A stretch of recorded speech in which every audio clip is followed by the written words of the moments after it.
Hey everybody, John with Owl, and I know what you're thinking. That's the perfect way to demonstrate how a compound bracket works. Or maybe you're thinking, this guy's an idiot. Both are valid. Now see this bar above me that I was hanging on? It's double shear, which means it's basically being held in place at 2 points. So you've got this part that we welded, look at the beautiful weld, and then you've also got over here an additional support. In other words, double shear. It's being supported on both sides.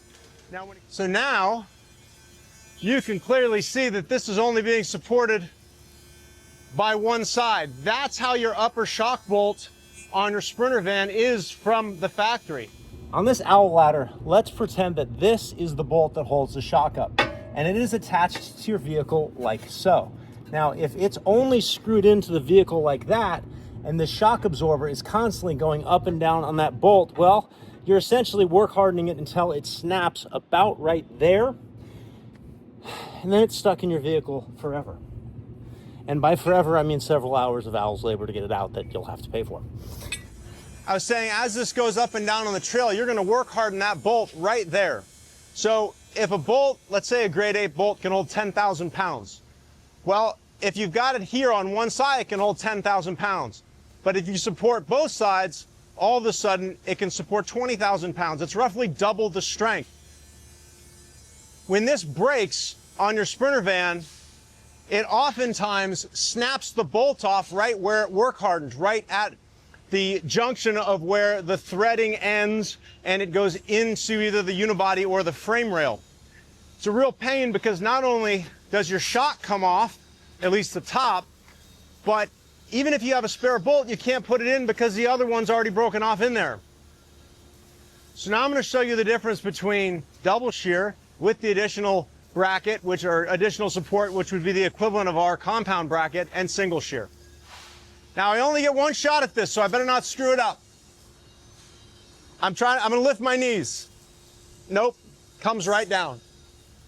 I could hang on that before. I couldn't even barely put any weight on it whatsoever, and it collapsed.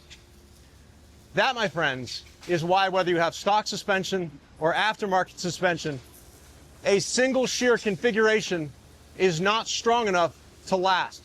You need support on both sides, and our brand new Billet compound bracket, or even our steel compound bracket, are the perfect accoutrement, if you will, to your van's suspension, because it's not going to leave you stuck on the trail miles from help. Where an off-road tow, by the way, guys, those sometimes can be like 10 grand.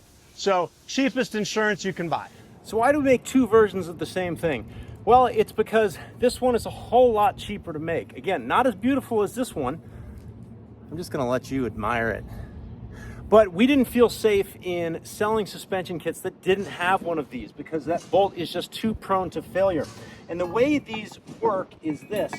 It's actually kind of easier to see on this steel one, but you've got the bolt that goes into the chassis or the unibody of the vehicle, and then it's supported on the edge, and then this part actually bolts to a cross member that goes that direction. So what that does is it adds a second shoulder for that bolt to lie on, essentially turning a single shear bolt into a double shear bolt.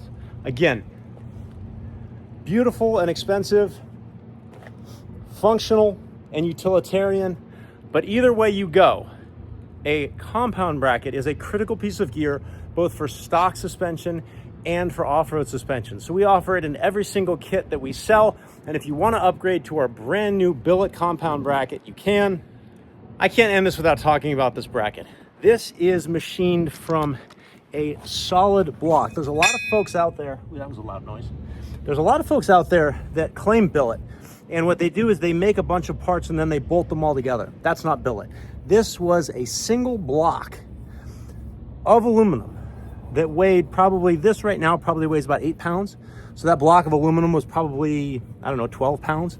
We machined this for almost, I think it's like an hour to get it to be this strong and this robust. Whereas a part such as this is laser cut and then press bent, welded, and powder coated. A little more personal labor in this, but definitely not as beautiful a part and way more cost effective. So again, those are your two options.